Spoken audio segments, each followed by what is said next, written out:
চাল কুমড়ার ঘন্ট রেডি, এবার নামিয়ে নিচ্ছি। আজকে আমি কাতলা মাছের মাথা দিয়ে চাল কুমড়া দিয়ে ঘন্ট বানাবো। এবছরের প্রথম চাল কুমড়া। এবার কাতলা মাছের মাথাটা মাঝখান থেকে কেটে দিচ্ছি।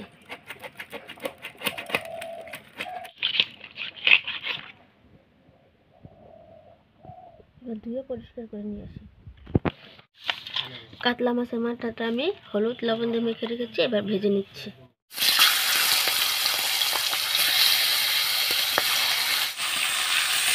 মাথাটা উল্টে পাল্টে ভালো করে ভেজে নিচ্ছি। মাথাটা ভালো করে ভেজে নিয়েছি, এবার তুলে নিচ্ছি।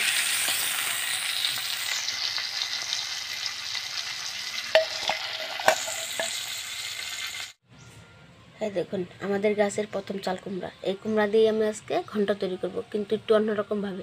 আপনারা পুরো ভিডিওটা প্রথম থেকে শেষ অবধি অবশ্যই দেখবেন, আশা করছি ভালো লাগবে। কুমড়াটা এবার কেটে নিচ্ছি। দেখুন কত সুন্দর লাগছে।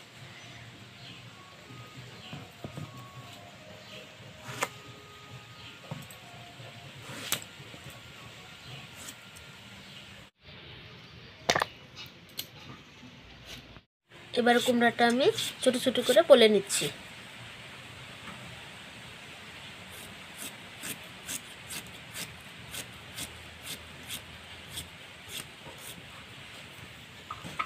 এভাবে করে আমি পলে নিচ্ছি। এভাবে আমি সবটা কুমড়া কেটে নিচ্ছি। কুমড়া আমি কেটে নিয়েছি, এবার দিয়ে দিচ্ছি মাছের মাথা।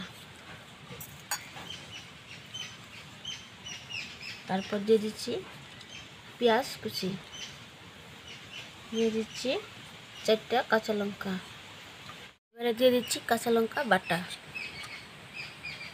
এবারে দিয়ে দিচ্ছি হলুদ গুঁড়ো, দিয়ে দিচ্ছি লবণ। এবার ভালো করে মেখে নিব।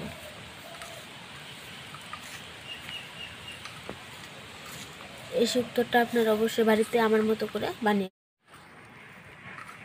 এই ঘন্টটা আমার মতো করে রান্না করে খাবেন। এবার মাখানো হয়ে গেছে, আধা ঘন্টার জন্য আমি ঢাকনা দিয়ে রেখে দেবো।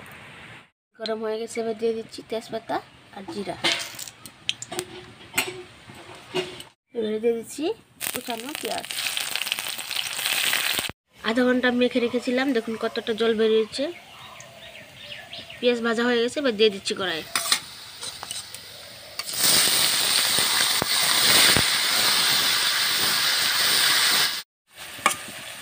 কিছুক্ষণ নেড়ে চেড়ে নিয়েছি, এবার দিয়ে দিচ্ছি ঢাকনা। এখানে নিয়েছি জিরা, 3টে কাঁচা লঙ্কা, পেঁয়াজ একসঙ্গে বেটে নিচ্ছি। এবার ঢাকনা খুলে দিচ্ছি। দেখুন কতটা জল উঠেছে, আর চাল কুমড়াটাও সিদ্ধ হয়ে গেছে ভালোভাবে। আমি নেড়ে চেড়ে আর কিছুক্ষণ রান্না করে নেব। এবারে দিয়ে দিচ্ছি বেটে রাখা মশলা।